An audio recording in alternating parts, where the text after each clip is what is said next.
You ask Tiger to solve. This deals with linear equations with one unknown. The final result is x equals -4. Let's solve it step by step. Group all constants on the right side of the equation. Subtract 10 from both sides. Group like terms.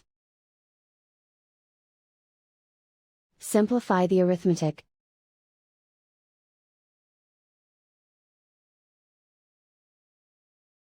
Isolate the x.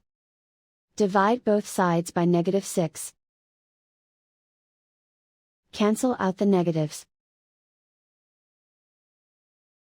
Simplify the fraction. Move the negative sign from the denominator to the numerator. Find the greatest common factor of the numerator and denominator. Factor out and cancel the greatest common factor.